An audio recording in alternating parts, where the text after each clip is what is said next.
Hello folks. Well, as many of you saw in my previous videos, I lost my favorite Byron Pitts in that huge fire. It was originally purchased and built in 1979, and it also originally cost me over $2,000 back then, but that was because the radio I used was a $1,200 Craft Signature Series. I got this new one due to the random act of kindness from Michael Conti, who drove all the way from Indiana to give it to me. Also, in another random act of kindness, the belt drive, called a Biro drive, was also brand new in the box and graciously sent to me by Ron Abels in Texas as a gift. Well, at the time, back in 1978, foam airplanes were just beginning to be available and were mostly junk. But Byron Godberson invented his own Biro foam to make these kits. It's made from a compressed foam that put a hard coating on the surface. You know, once it was covered, all the ribs and stringers were able to be seen, and it looked like a built-up kit. It was very, very impressive at the time. Remember, there were no computers or cell phones back in 1979, and not a lot of easy building instructions were available. All the pictures in the instructions are black and white, low contrast, and were actually taken with film. There were no digital cameras then. I found myself actually struggling with those instructions, as I didn't want to mess up something on this rare bird that I even flew on NBC.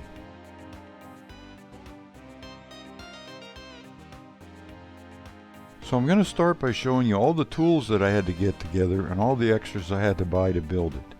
I worked 16 hours a day on it for 2 weeks solid for over 224 hours total.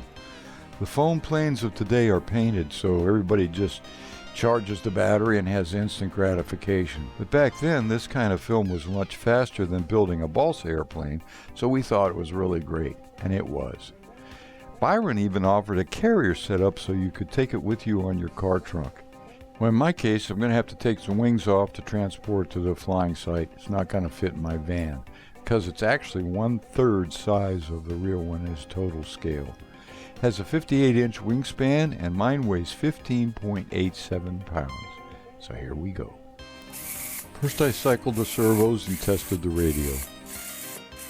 Next, after separating the parts and punching out the die-cut plywood, each piece had to be installed in the fuselage halves with 5-minute epoxy. I decided to put the radio and tank in before I glued the halves together to make it easier to do now than later. I also made a feeder tank to make sure no air reaches the engine in long spins, as that tank is always full. Next, I glued the halves together and installed the firewall. Well, then I installed blind nuts and fiberglassed in the firewall, including the outside, and mounted the Biro drive mount unit. Then I had to fabricate a switch mounting plate for my battery switch harness, cut out a windshield.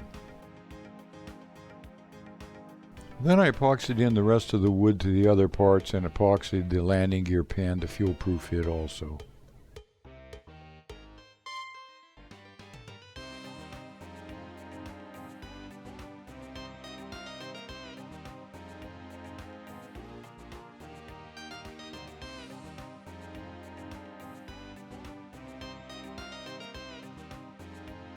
Next, I glued in the wood parts and the spars for the wings.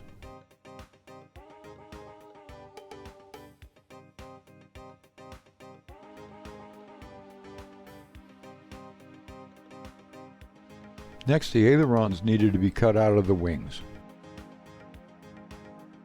Well, next, using the Zona saw, 1/8 of an inch of foam had to be cut away from the wing and ailerons, and then the wood needed to be glued on with white glue. Then I had to carefully sand them to shape. Well, next, the aileron control rods had to be handmade and installed into the wing carefully. Had to make sure there was no binding, and then covered them with balsa strips. Of course, then that all had to be sanded down too.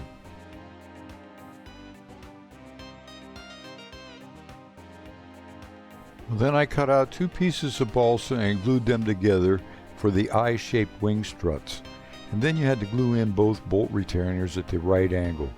Then I covered them with a veneer sheet of plywood. These 2 pieces took about 2 hours each to make and sand. Next I had to drill and tap the wing mounts and make sure the wing fit nicely, and sand everything perfect.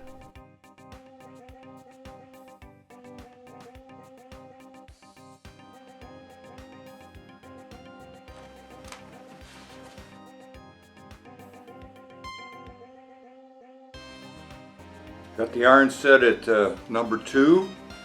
So what we're going to do now is tack this on the opposite side all the way around.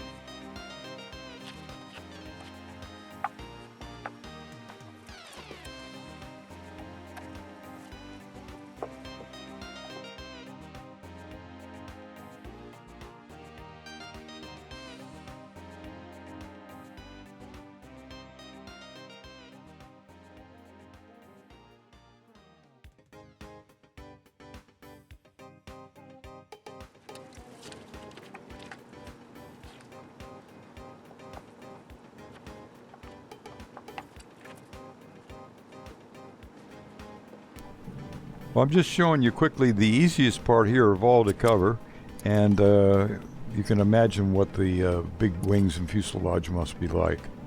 But this should give you an idea how I do it my Econocoat. Using the heat gun now to tighten it all up, being careful not to melt through or you have to start all over.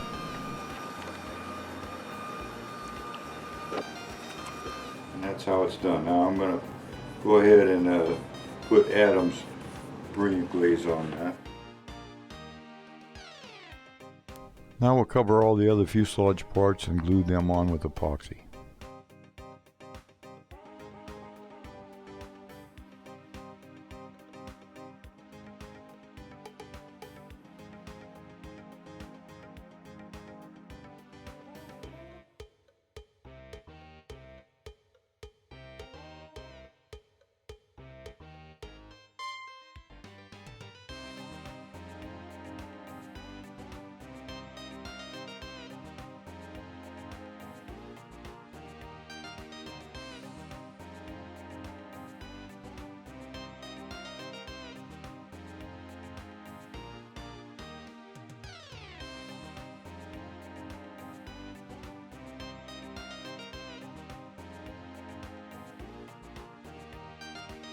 Well, then I had to make elevator controls and glue on the vertical stab and horizontal stab, then install the hinges. All hinges must be glued in with 5-minute epoxy as well.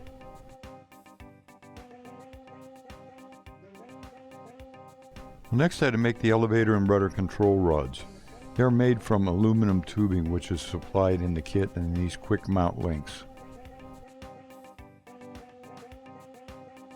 Well, next I rattle can and painted the landing gear, which is made out of aluminum, and then used Econocoat to cover the hole in the middle. Well, next I built a landing gear spreader bar and spring assembly and then mounted it to the fuselage. At this point I had to bend each leaf spring to the right curve and then build the tail wheel assembly and install it. At this point I went ahead and hooked up the control horns to the elevator and rudder and hooked up the throttle linkage and tested it.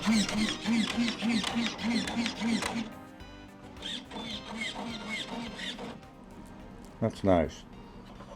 Got a leaf spring, landing gear, and shock absorbing. Very good. Next I painted and installed the cabanes along with pilot and windshield.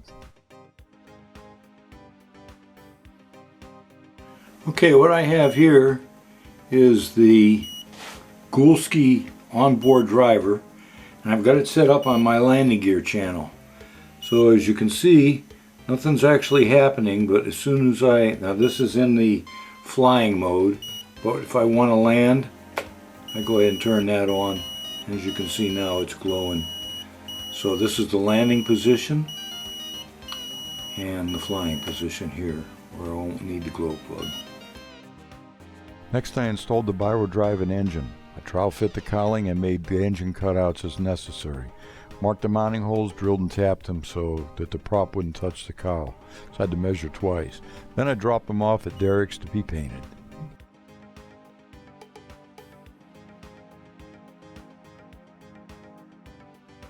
Well, next I had to work on that spinner, and I had to cut out the slots in the spinner to make that prop fit. It's a 20 by 6 inch prop.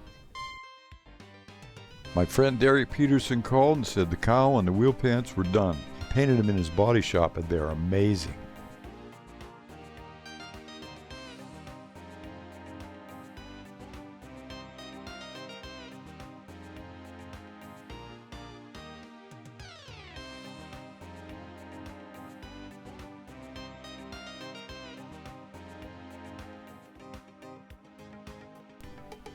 Once the wings were all covered, I installed the hinges and ailerons, added control horns and the hookups. I also figured out to install and test the aileron servo and its operation.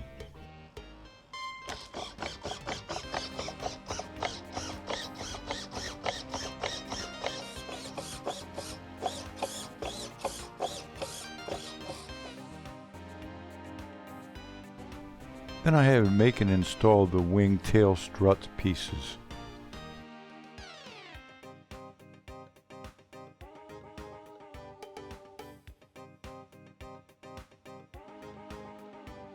Next I began cutting out the templates, tracing them on the white Iconocoat, then cutting those out and then ironing to the wings and fuselage. Also I affixed some of the printed graphics for the Charlie Hillard version, which has loads of stripes. Then I added blue pin striping to all. The entire process took about 2.5 days. And then I had to make the wheels fit the pants, install the wheels and then the wheel pants. Next I reinforced the lower wing with the aluminum pieces they gave me. You had to bend them and glue them in there with epoxy. Then I took the trim tape and I made the side mounting stripes and also the cowl stripe. Then I finished it all off with the blue stripe.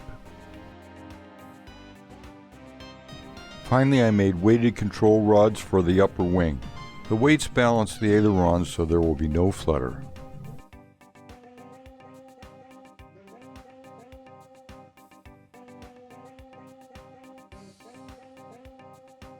I balanced and got it ready to fly. I had to add about 4 ounces of weight to the nose, but it seems to be ready to go. So there you go, folks. I hope you enjoyed seeing some of the process of building and covering this Byron Originals Pitts S-1 biplane. This is how we did it 42 years ago. You know, many of the steps I didn't actually show because they take a lot of time. Well, here is what I spent on this kit to finish it as far as the money goes. So thanks a lot for watching this old school video, and please subscribe, click the bell so you'll be notified of my upcoming maiden flight. That's when the weather gets better. So thanks again kindly. This is the Night Flyer, over and out.